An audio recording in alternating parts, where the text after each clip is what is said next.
অনেক ধরনের প্রশ্ন থাকে। আপনারা অনেকেই আমার ভেরিফাইড ইউটিউব চ্যানেলে এবং আমার অফিসিয়াল ফেসবুক পেজে বিভিন্ন ধরনের প্রশ্ন করে থাকেন এবং আমি মূলত চেষ্টা করে থাকি সেই প্রশ্নগুলোর একটা সহজ সমাধান দিতে, যেন আপনারা বুঝতে পারেন খুব সহজভাবে। তেমনি আজকে যে বিষয়টা নিয়ে কথা বলবো সেই বিষয়টা হচ্ছে লাভ বাইট। অনেকেই আমার কাছে এই বিষয়টা নিয়ে জানতে চেয়েছেন এবং আরেকটা মজার বিষয় হচ্ছে যে ইদানিং আমি চেম্বারে এরকম কিছু রুগীও পেয়েছি যে যারা আসলে হচ্ছে লাভ বাইট মার্ক নিয়ে আমার কাছে আসছেন এবং যেখান থেকে তাদের বিভিন্ন ধরনের হয়তো বা ইচিং হচ্ছে বা র্যাশ হচ্ছে বা সমস্যা হচ্ছে। আবার অনেকে যারা লাভ বাইট সম্পর্কে জানেন না তাদের মধ্যে দেখা যাচ্ছে যে বিভিন্ন ধরনের ভয়ভীতি কাজ করছে। সেই জন্য মনে হলো যে এই বিষয়টা নিয়েও আসলে কথা বলা উচিত। যদিও অনেকেই মনে করে থাকেন বা অনেকে বলে থাকেন যে আমি যে বিষয়গুলো নিয়ে কথা বলছি আসলে এই বিষয়গুলো নিয়ে কথা বলার কি দরকার, এগুলো তো সবাই জানে বা এগুলো সবাই বুঝে, বা এই জিনিসগুলো নিয়ে কথা বলার আসলে প্রয়োজনটা কি। সেফ সেক্স এডুকেশনের জন্য প্রত্যেকটা বিষয় আসলে গুরুত্বপূর্ণ এবং প্রত্যেকটা বিষয় নিয়ে কথা বলা উচিত। প্রত্যেকটা বিষয় সম্পর্কে সবার জানা উচিত, স্পষ্ট ধারণা থাকা উচিত। দ্বিধাদ্বন্দ্ব না করে বা সেক্সটাকে ট্যাবু হিসেবে না নিয়ে, যেহেতু এটা আমাদের জীবনের একটা স্বাভাবিক একটা অংশ এবং খুবই গুরুত্বপূর্ণ একটা অংশ, তাই প্রত্যেকটা বিষয় যে জিনিসগুলো আসলে হচ্ছে অজানা থাকে বা ঠিকমতো আমরা জানি না বা যেগুলোর মধ্যে আমাদের বিভিন্ন ধরনের কৌতূহল থাকে, হয়তো বা আমরা কাউকে জিজ্ঞেস করতে পারি না, সেই জিনিসগুলো আমার ভেরিফাইড ইউটিউব চ্যানেল এবং অফিসিয়াল পেজে আপনাদের যে প্রশ্নগুলো থাকে আপনারা প্রশ্নগুলো আপনারা কমেন্ট সেকশনে কমেন্টস করবেন। আমি চেষ্টা করব আপনাদের সেই প্রশ্নগুলোর একটা সহজ সমাধান দিতে। সো লাভ বাইট আসলে মূলত আমরা জানি যে সহবাসের ক্ষেত্রে, স্বামী স্ত্রীর ক্ষেত্রে, নারী পুরুষের ক্ষেত্রে দেখা যায় যে বিভিন্ন ধরনের ফোর প্লের মাধ্যমে যখন তারা অর্গাজমে যায়, সেই ফোর প্লেরই কিন্তু একটা গুরুত্বপূর্ণ অংশ হচ্ছে লাভ বাইট। এবং ফোর প্লেতে কিসিং, লিকিং এবং প্রত্যেকটা টাচিং, সাকিং, এই প্রত্যেকটাই কিন্তু ফোর প্লের একটা গুরুত্বপূর্ণ অংশ এবং সেখানকারই আরেকটা পার্ট হচ্ছে লাভ বাইট। সো লাভ বাইটের ক্ষেত্রে দেখা যাচ্ছে যে কখন, কোথায় বা হচ্ছে কোন কোন অংশে লাভ বাইট দেওয়া হচ্ছে, এটা মূলত নারী পুরুষ উভয়ের ক্ষেত্রে অনেক সময় ভেদাভেদ থাকে বা পার্থক্য থাকে। দেখা যাচ্ছে যে পুরুষদের ক্ষেত্রে বেশ কিছু উত্তেজনাময় অঙ্গ রয়েছে এবং স্ত্রীদের ক্ষেত্রেও বেশ কিছু উত্তেজনাময় অঙ্গ রয়েছে।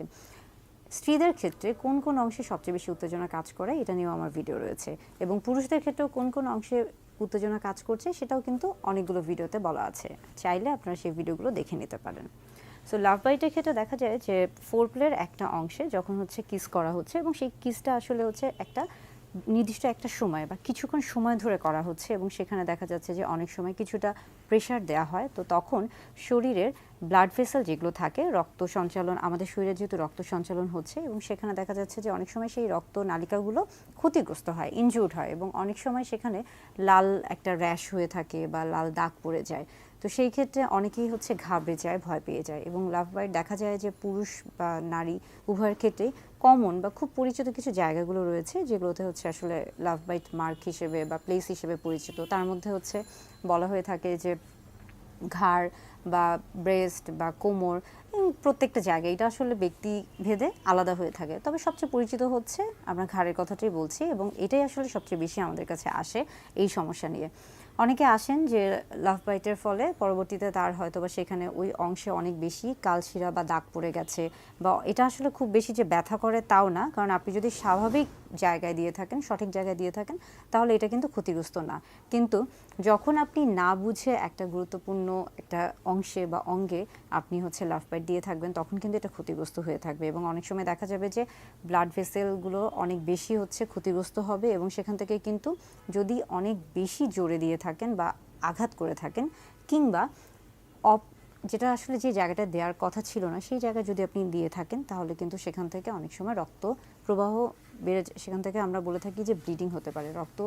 বের হতে পারে। তো সেই ক্ষেত্রে আসলে লাভ বাইট দেওয়ার ক্ষেত্রে অবশ্যই আপনাকে সতর্ক থাকতে হবে। আরেকটা বিষয় হচ্ছে যে কেন লাভ বাইটটা গুরুত্বপূর্ণ, কারণ হচ্ছে যে লাভ বাইট যেহেতু ফোর প্লের একটা অংশ, এইটার সাথে ফোর প্লে, অর্গাজম এবং স্বামী স্ত্রীর আমরা বলছি যে সহবাস, ইন্টারকোর্স, সবগুলোই কিন্তু প্রত্যেকটাই একটা একটার সাথে জড়িত। তো সেই হিসেবে আসলে এই বিষয়টা গুরুত্বপূর্ণ, কিন্তু যেহেতু অনেকে মনে করে থাকেন যে এটা আসলে স্বাস্থ্যকর কিনা কিংবা এটা ঝুঁকিপূর্ণ কিনা, অনেকেই এসে আমাকে কিন্তু এই প্রশ্নগুলো করেছেন, তাদের জন্যই মূলত এই ভিডিও বার্তা তৈরি করা। আর আরেকটা বিষয় হচ্ছে যে প্রত্যেকটা মানুষের ক্ষেত্রেই শরীরে দেখা যায় যে আমরা বলে থাকি যে বিভিন্ন ধরনের আমরা রক্ত পরীক্ষা করে থাকি এবং সেগুলোকে অনেক সময় দেখবেন যে ব্লিডিং টাইম বলা হয়ে থাকে, ক্লটিং টাইম বলা হয়ে থাকে। অর্থাৎ এক একটা মানুষের ক্ষেত্রে ব্লিডিং টাইম, রক্ত যখন হচ্ছে কোনো একটা জায়গায় কেটে যাচ্ছে সেখানে কতটুকু সময়ে হচ্ছে সেই রক্তটা জমাট বাঁধছে কিংবা কতটুকু সময় ধরে সেখানে রক্ত প্রবাহ চলতে থাকবে, এগুলো কিন্তু একটা হচ্ছে সময় নির্ধারণ করা থাকে। তো আপনি যখন লাভ বাইট দিয়ে থাকবেন, যদি দেখা যায় যে কারো ক্ষেত্রে ব্লিডিং টাইম এবং এই ক্লটিং টাইমটা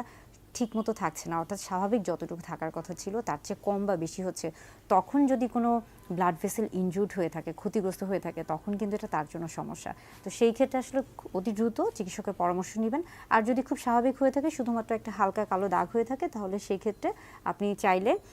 বরফ দিতে পারেন, ঠান্ডা বরফ দিতে পারেন, অর্থাৎ আইস দিলে সেই দাগটা আস্তে আস্তে হালকা হয়ে যাবে। আবার অনেকে আমাদের কাছে আসেন যে হয়তোবা তার খুব দাগটা দেখতে খারাপ লাগছে, তিনি বাহিরে যেতে পারছেন না, সেই ক্ষেত্রে অনেকে আবার বিভিন্ন